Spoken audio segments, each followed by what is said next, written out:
Turma do Propósito, e aí, meu irmão, tudo bem? Espero que sim. Estamos juntos, 2 Samuel capítulo 4. Amanhã estamos aqui para fechar a semana com chave de ouro, meditando em mais um capítulo. Toda semana que nós rompemos, que nós terminamos, irmãos, é um motivo de grande alegria para nós. E nós estamos juntos aqui para meditar em mais um capítulo. Esse capítulo que é pequenininho, mas eu confesso para os irmãos que eu gastei um bom tempo para prepará-lo, perguntando ao Senhor, o que o Senhor deseja ensinar à tua igreja, ao teu povo, o que o Senhor deseja ensinar às pessoas que estão aí aguardando esse vídeo no Grupo Propósito. Então eu queria meditar com vocês algumas lições rapidinhas. A primeira lição, eu vou pegar aqui alguns princípios revelados na Palavra de Deus, que são princípios perenes, ou seja, que servem para qualquer tempo e que nunca vão perder o seu valor. Serviu para o tempo de Saul, serve para o nosso hoje e vai servir até a volta de Jesus. E eu queria aplicar rapidamente na sua vida. O primeiro princípio, ele é muito conhecido, é que a soberba precede a queda. A soberba precede a queda. Nós vemos isso no caso de Saul, nós vemos isso no caso de Abner, nós vemos isso no caso de Joabe. Claro que o desfecho da sua história vai vir depois, mas o que a soberba fez com Saul? O destruiu. O que a soberba, a autoconfiança, o achar que pode tudo, fez com Abner? O destruiu. A soberba, meu irmão, precede a queda. Preste atenção, decisões que você toma hoje afetam a sua família amanhã. Por isso que você precisa caminhar em humildade. Você tem que reconhecer que você não é capaz de tomar todas as decisões corretas em prol da sua família. Você tem que se humilhar diante do Senhor e dizer: Senhor, tem misericórdia, me guia de acordo com a tua vontade, faça a tua vontade na minha vida, não me deixe viver fora do centro da tua vontade. Por quê, meu querido? Porque decisões que você toma hoje podem afetar a sua família amanhã. Pastor, você está dizendo que existe maldição hereditária? O que é maldição hereditária? É o seguinte: eu peco hoje, amanhã a minha filha, o meu filho vão pagar pelo meu pecado. Não acredito nisso, meu irmão. Por que eu não acredito? O Senhor Jesus, certa vez, foi questionado pelos discípulos de um homem cego, e ele perguntava: Senhor, quem pecou? Foi ele ou seus pais? E Jesus disse: olha, nem ele nem seus pais, essa doença, essa enfermidade é para a glória de Deus.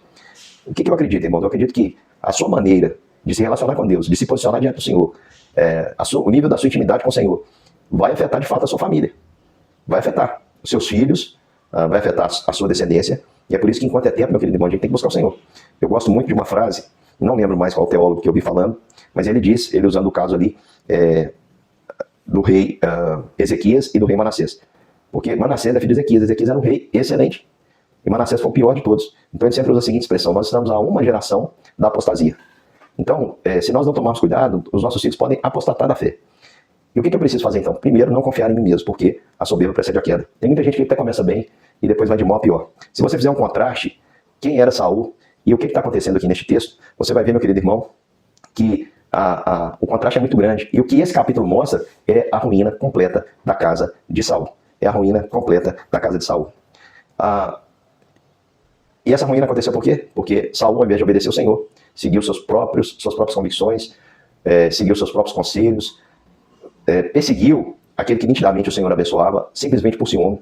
E com isso, Saul foi destruindo tudo que Deus colocou em sua mão. A sua obsessão por Davi destruiu o povo, porque eles não se protegeram contra os filisteus, dirigiram seus soldados, que foram mortos pelos filisteus, estavam sempre em campanha tentando pegar Davi, e ficavam cansados, com certeza, e foram destruídos pelos filisteus. Não poupou seus filhos, destruiu sua família também, e acabou morrendo abraçado ao seu orgulho. Porque a soberba, achar que é alguma coisa, entorpece, irmãos. Quando a gente acha que a gente é alguma coisa, nós nos enchemos da expectativa de direitos, expectativa do que é que eu vou ganhar, do que é que eu vou receber. E não deve ser essa expectativa que a gente deve ter diante do Senhor, meu querido irmão. Essa expectativa nos levará à ruína. Levou Saul, levou a Abner, que queria tudo, queria o trono. Eu tenho a teoria de que Abner coabitou com aquela concubina, porque ele pretendia, de alguma maneira, chegar a ser rei.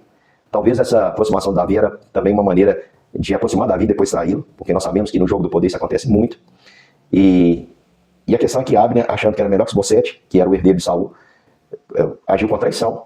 E a sua soberba, achando que ele era melhor, fez com que ele aí acabasse sendo morto.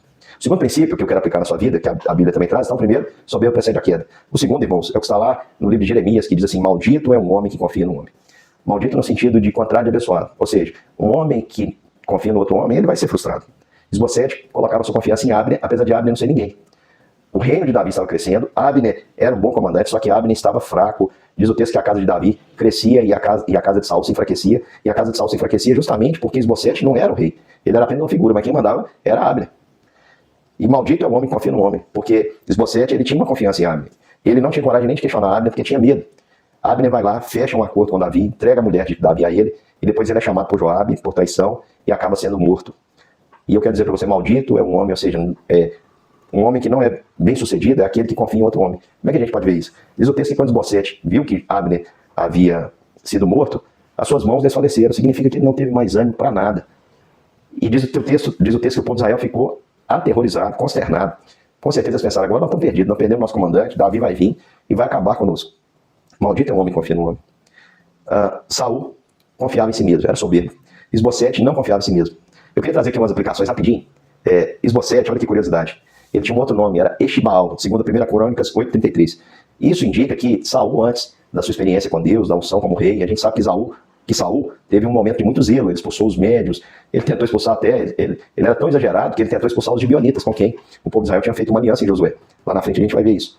Mas no tempo que Saul não conhecia o Senhor, de uma maneira relacional, ele homenageou a Baal. Exibaal significa homem de Baal. E parece que Saul mudou o nome do seu filho para Isbosete, que quer dizer homem de vergonha.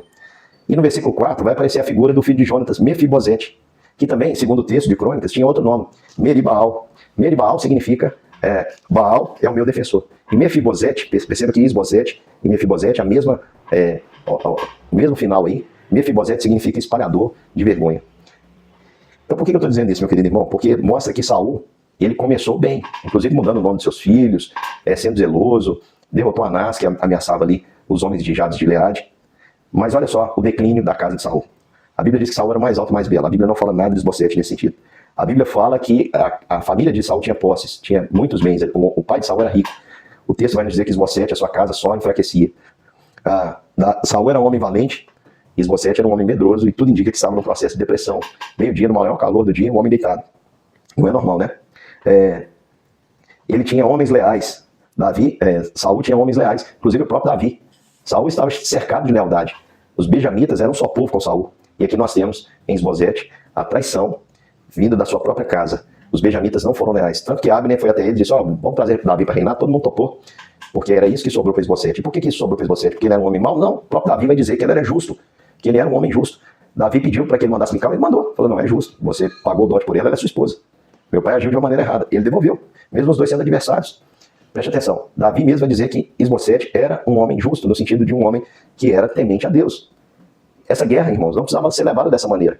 Estava sendo levada por causa das decisões de Abner, por causa das decisões de Joabe, mas ela não precisava ter esse formato. E o que acontece nesse capítulo? O capítulo vai nos mostrar, irmãos, que maldito é um homem que confia no homem. Quando ficaram sabendo de Abner, o coração desfaleceu, aquela tristeza tomou conta. A pessoa que tem depressão, ela geralmente quer ficar com muita tristeza, ela quer ficar deitada, ela quer ficar isolada, ela tem bastante sono. Então isso foi acontecer com Isbosete. E a última lição que nós aprendemos nesse texto é que aquilo que um homem semear, ele também vai colher. O texto aqui é um poço de acidentes, decapitações e tentativas de humilhação. A primeira demonstração de humilhação é o que está no versículo 4, a história de Mefibosete. Fica parecendo, meu querido irmão, que esse texto, o versículo 4, está fora de lugar. Mas por que Mefibosete aparece aqui? Para mostrar que o objetivo deste capítulo é indicar o fim da dinastia de Saul. Só não acabou por completo porque Deus teve misericórdia daquele que é imperfeito. Por exemplo, você sabe que o símbolo da autoridade é a cabeça. Isbosete, ele vai ficar tão triste com a morte de Abner, e os capitães da sua guarda começaram a definir pensão, se ele matou Abner com tanta facilidade, ele vai matar a gente também. Vamos agir. Eles então entram no quarto, meio-dia, entram na casa meio-dia, vão até o quarto, vê que Isbosete está dormindo e o ferem na barriga, cortam-lhe a cabeça e levam a cabeça até Davi. Chega até Davi e diz, olha Davi, nós trouxemos, o Senhor hoje vingou o meu Senhor de Saul e a sua descendência, está aqui a cabeça. Levar a cabeça, pessoal, significa um estado de humilhação. Você está dizendo assim, quem manda sou eu mando sobre a sua cabeça. Preste atenção, meu querido irmão, a cabeça também era um sinal de liderança, assim como Cristo é o líder da igreja. A cabeça de Isbosete decepada significa que o reinado estava cessando na família de Saul, seria transmitido a outro. Mas você acha que Davi ficou feliz com aquilo? De jeito nenhum. Era o fim da dinastia de Saul, só sobrou um e ainda era aleijado. Ou seja, o que sobrou de Saul, da descendência de Saul, a Bíblia faz questão de mostrar que era ainda alguém que tinha alguém que estava quebrado diante do Senhor, alguém que estava impossibilitado das suas atividades. O que o texto está dizendo é, o Senhor só deixou o resto para Saul, porque quem sobreviveu ainda é incapaz. Não estou dizendo aqui, viu pessoal, me entenda bem que o deficiente físico é incapaz, de jeito nenhum. Eu acho maravilhoso, eu acho que são extremamente capazes, eu acho que hoje nós estamos vivendo um tempo de muita inclusão, mas naquela época, naquele contexto, um homem aleijado era um peso morto, porque ele não poderia trabalhar, enfim. Então preste atenção, a cabeça cortada de Isbosete significa a tentativa de humilhação do restante da descendência de Saul. Quem cometeu isso foi Baaná e Recabe. Baaná significa filho da aflição e Recabe cavaleiro. Então eles acharam que estavam ali fazendo a maior mede com Davi, que Davi chegaria e disse, ô bendito do Senhor, que me trouxe a cabeça do meu adversário. Não. Isbosete, ele disse, tão certo como vive Davi disse sobre Isbosete, tão certo como vive o Senhor, que remiu minha alma da angústia, quando alguém me trouxe a notícia de que Saul estava morto, pensando que me trazia uma boa notícia, como recompensa agarrei e matei em Siclag. Muito mais agora, que homens perversos mataram um homem justo em sua casa, deitado no seu leito. Será que eu não requereria o sangue dele da mão de vocês e não exterminaria da face da terra? Ou seja, meu querido irmão, Isbosete, ele havia sido morto à semelhança de Abner por traição. E aquele princípio que eu falei, aquilo que o homem semear, isso também ceifará. Aquilo que um homem semeia, ele também ceifa. A decisão de Saul em humilhar Davi, em acabar com Davi, fez com que isso gerasse muita dúvida sobre a continuidade do seu reinado através dos seus filhos. E aí, meu querido irmão, aqueles homens que levam a cabeça até Davi, eles semeiam isso, eles queriam que aquela liderança fosse humilhada. Mas Davi faz diferente. Davi, ele chama os jovens, manda matar e cortar as mãos e os pés e pendurar na cisterna. A cabeça de Isbosete foi sepultada junto com Abner, com honra. Era o fim, era o sepultamento do reinado, da monarquia, da família de Saul. A tribo de Benjamim não mais reinaria sobre as demais tribos. Acabou a vez do lobo, como Jacó fala sobre Benjamim, e agora é o reinado do leão da tribo de Judá. É interessante essa aplicação, né? A vitória do leão sobre o lobo. É claro que Isbosete, o próprio Davi diz, era um homem justo, portanto foi sepultado. O seu corpo, a sua cabeça não ficou exposta para vergonha. No entanto, esses homens que traíram a Isbosete, eles vão ter um final amargo. Qual que é esse final? O final aí para Baaná e Recabe. Davi manda matá-los, manda cortar as mãos e os pés. Não manda cortar a cabeça não, porque ele queria que esses homens fossem identificados, mas manda cortar as mãos e os pés. Mãos que mataram a Isbosete, pés que correram para fugir, e manda pendurar o corpo, sabe onde? Perto das cisternas. Por quê? Porque a cisterna era um local frequentado diariamente. Ninguém conseguia ficar sem ir lá. Todos precisavam. E todos que passassem ali veriam a humilhação e a completa derrota. Naquela cultura, um homem que tinha cortado as suas mãos, representava claramente alguém que fez com as suas mãos o que não deveria fazer. E os pés cortados significam que era o ponto final para aqueles homens. Eles perderam a capacidade aí para fazer o mal. Porque o que o homem semeia, ele vai colher. Então quem pretende cortar cabeças a fim de humilhar, pode ter certeza, no final você vai ficar com mãos e pés atados de uma maneira bem explícita para que todos vejam. Porque quem se exalta, como esses homens se exaltaram achando que estavam a ponto de poder estender a mão contra o filho de Saul, quem se exalta, meu querido irmão, vai ser humilhado. Então aplique esses 3 princípios na sua vida, não se esqueça deles, lembre-se que a soberba precede a queda, lembre-se que maldito é um homem que põe a sua esperança, que confia em outro homem, confia no Senhor, e lembre-se que aquilo que o homem semear, isso também se fala. Amanhã nós estamos juntos para mais um capítulo das Escrituras. Um grande beijo e até mais.